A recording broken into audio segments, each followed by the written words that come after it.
Praise the Lord. प्रभु आप सबको आशीष करे। होशे अध्याय 4 उसका 6 वचन को हम मनन करेंगे।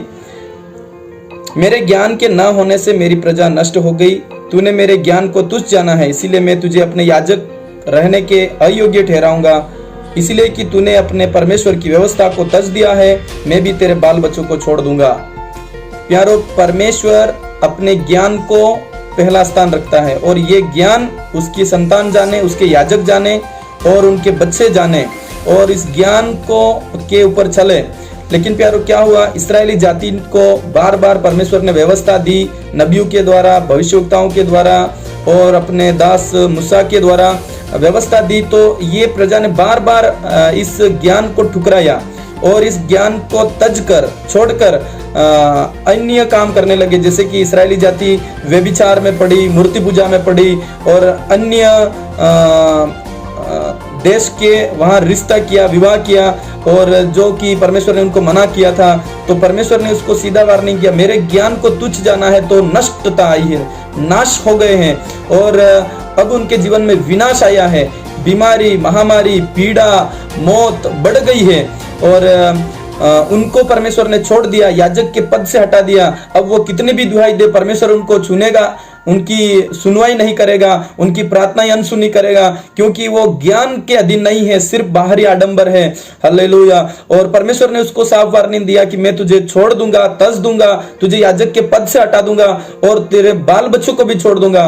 प्यारो, इस्राएली जाति आज छोड़ दी गई जाति है। जब से उन्होंने बलवा किया और परमेश्वर के नियम को तोड़ा, उसके ज्ञान को तोड़ा, तो और राजा बेबीलोन के समय से उसने गुलामी सहन की और पूरा यरूशलेम मंदिर तोड़ा गया और दानियल और उसके साथियों को नबूकदनेस्सर राजा गुलाम करके ले आया। तब से परमेश्वर ने उनको अभी तक नहीं छुड़ाया और अभी तक यरूशलेम मंदिर की दुर्दशा है। और अभी यीशु का राज्य आया, फिर भी उस प्रजा को अपने अलग से उभर कर नहीं आई, अलग से स्थायित्व नहीं बना सके, क्योंकि परमेश्वर ने उनका साथ देना छोड़ दिया।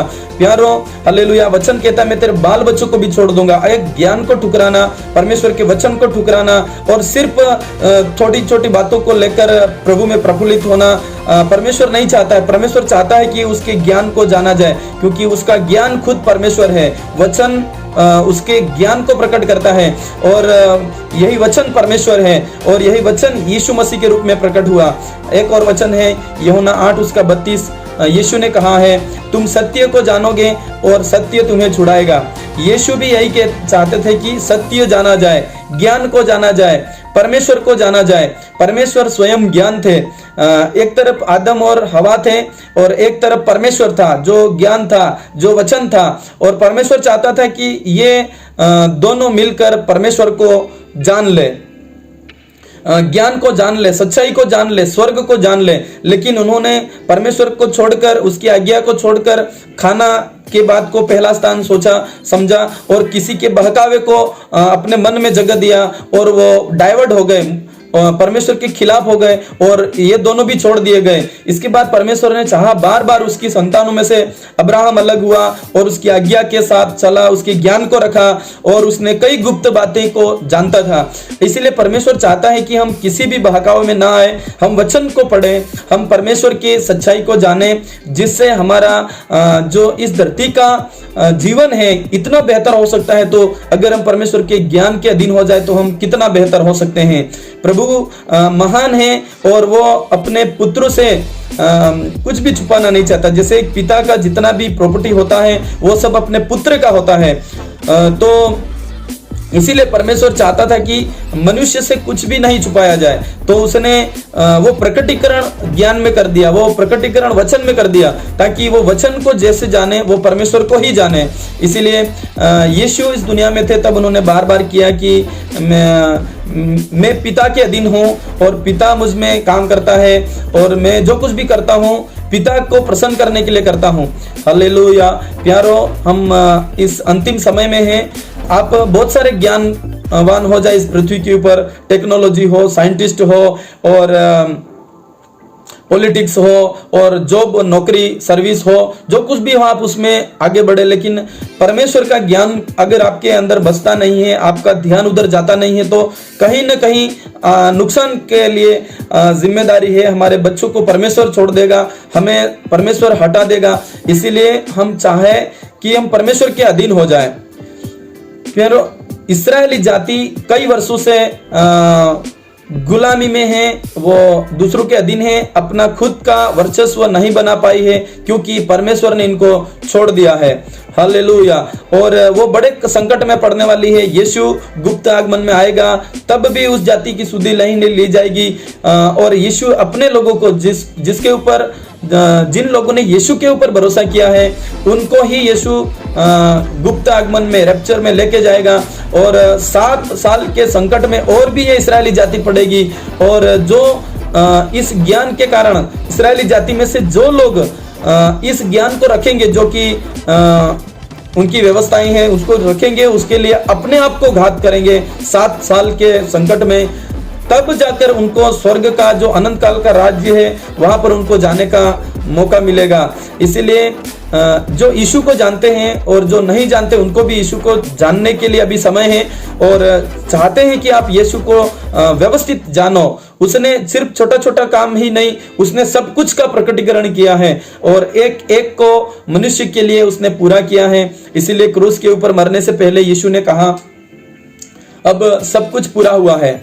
मनुष्य के लिए स्वर्ग के परमेश्वर ने धरती पर उतरकर शरीर अवस्था में सब कुछ पूरा किया है। तो वो क्या पूरा किया है, क्या है जो मनुष्य को लिए प्रभु ने ये यीशु ने खोल दिया है, इसको जानना बहुत जरूरी है।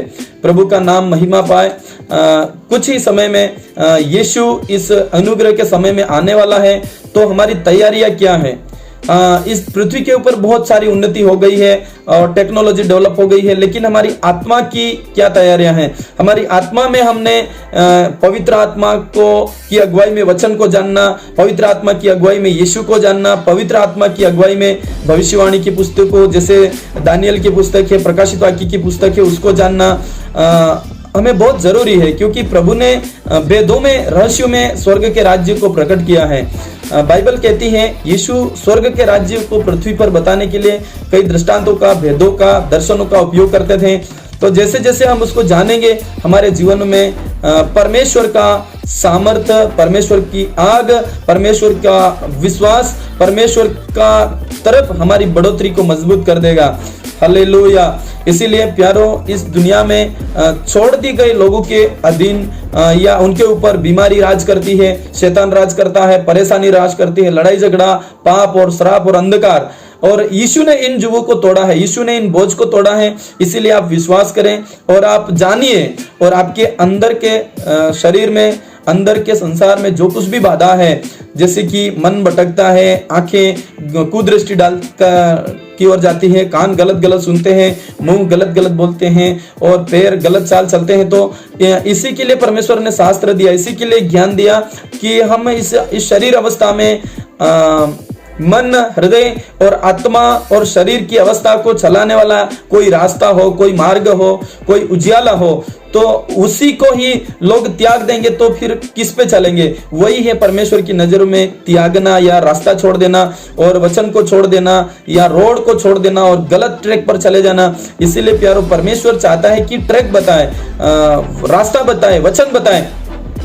प्रभु आपसे बहुत प्यार करता है, इसीलिए वो चाहता है कि आप भटक ना जाए। प्रभु आपको छोड़ना नहीं चाहता। प्रभु आपको याजक पद से अर्थात महिमा और आराधना के पद से आपको हटाना नहीं चाहता। लेकिन अगर आप ज्ञान नहीं रखोगे, वचन नहीं जानोगे, तो आप कब तक चंगाई के ऊपर, कब तक अपने शांति के ऊपर, कब तक अपने तसल्ली के ऊपर चलोगे? ज्ञान रखोगे तो कितना भी प्रकार का उथल फुथल आएगा, आप बचाए जाओगे। जैसे गाड़ी चलती है रोड के ऊपर तो समतल आता है, फिर घाटी आती है, फिर टर्निंग पॉइंट आते हैं, तो वो कंट्रोल कैपेसिटी होने से आप आगे बढ़ पाओगे।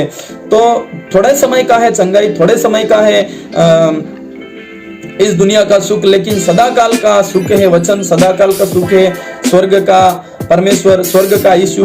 वो वचन में कहता है मैं प्रथम और अंतिम हूँ और मैं जीवता हूँ। वो आपको जीवित अवस्था करना चाहता है, वो आपको अमर अवस्था करना चाहता है। और ये कैसे होगा? ऐसे घोल के पिलाने से नहीं होगा, आपको जानना पड़ेगा और यही व्यवस्था आपको बुला रही है। प्रभु की व्यवस्था को आप जाने और आप परमेश्वर में मजबूत हो जाए। प्रभु आपको आशीष करे। हम मिलकर प्रभु की उपस्थिति में बढ़े।